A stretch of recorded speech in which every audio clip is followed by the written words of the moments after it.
cities represented.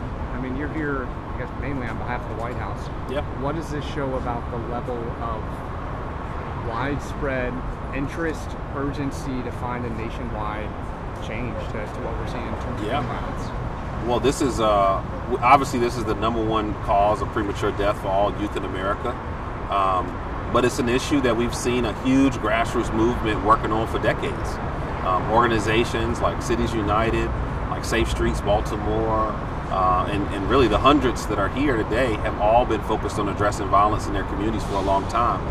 The major challenge is that we haven't always seen the federal government support for their efforts. And under the Biden-Harris administration, for the first time in history, we're seeing millions, if not billions of dollars going into communities to support organizations like this.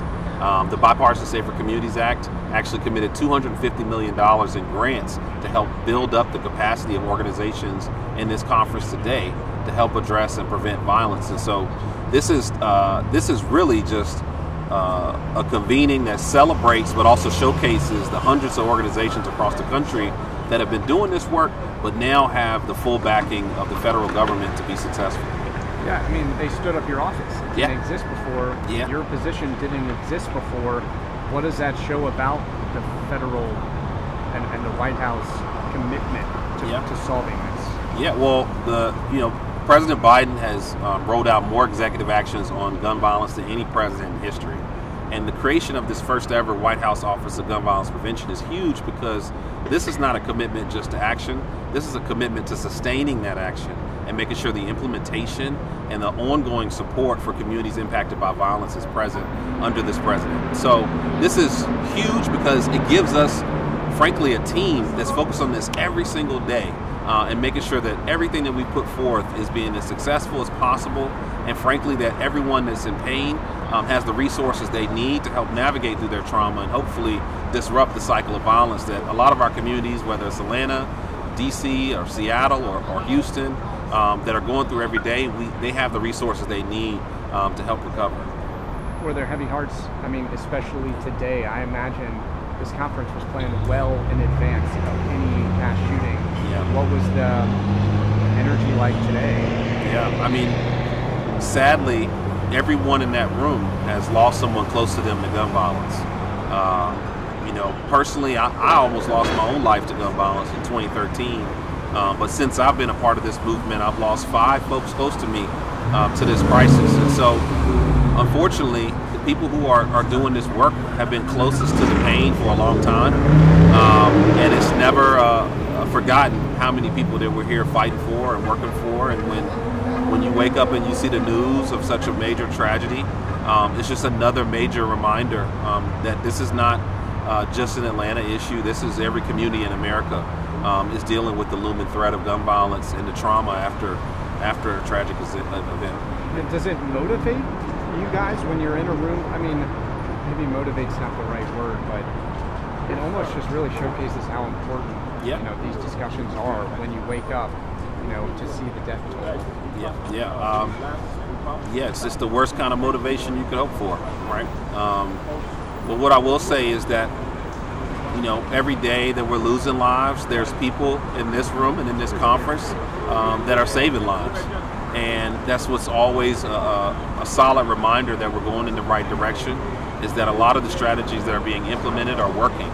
The youth intervention, the behavioral therapy, the working with someone at their hospital bed, as they've recovered from being shot, all of those investments in people are saving lives. And for every sad story in this building, you have hundreds, if not thousands, of success stories. And so we try to keep our energy focused on how can we save and prevent the next person from going through the same trauma that so many of us have experienced. There's so much effort going into the programming, and we're hearing that across the country, 130 cities represented. I'm doing a different story on our local hospital, Grady. They have a really interesting ID project that is just kind of a public health response to gun violence. The programming is there. How much does your office focus on policy? And I'm not going to ask you about any different policy changes, but I think for a lot of people, they want to see both. They want to see the programs aren't the only thing that can get this figured out. Well, the reality is, our office is built to first and foremost, fully implement the policies that the president has rolled out. I mean, we can never underestimate the impact of the first gun violence prevention bill being signed into law in 30 years, and that happened last year. And so there's a great deal of policy work that goes into making sure that is fully implemented. But a major charge of our office is to identify new executive actions and new policy solutions. And so from week one, at the creation of this office, we have been exploring different policy solutions, different opportunities for resources, different investments, and also different tweaks to how we do business as a country to make sure that we're keeping our communities safer. And so the policy side is a huge priority for us, but we also know there's a very urgent need to invest in strategies that we know work, and frankly in communities that have been suffering for a long time. How much will you take what you've learned in Atlanta back up to DC, and how could this potentially inform some of the decisions that come out of your office? There are so many lessons we're taking from this convening. You know, the exciting thing about this is you're able to sit down with someone from Mount Vernon, New York, to someone in Seattle, King County, Washington, turn around and we sat down with someone who's leading efforts throughout Alabama and New Orleans, and you have a convening here of the brightest and the most committed minds to addressing violence, arguably in the entire country. And so as the White House Office of Gun Violence Prevention, a big part of what we're doing is figuring out what are the things that are working locally and how can we scale them, how can we expand them. If we know that this strategy to support youth in crisis is saving lives in Baton Rouge, and how do we make sure that's getting to Baltimore? And so that is exactly what we're trying to do, is soak up those ideas, but also realize that this is not a one-time thing for us. Our office is already building out infrastructure to partner with cities, to partner with local leaders, so that we have an ongoing relationship to learn more from them, but also to make sure they have the opportunity to optimize what's available federally. Yeah.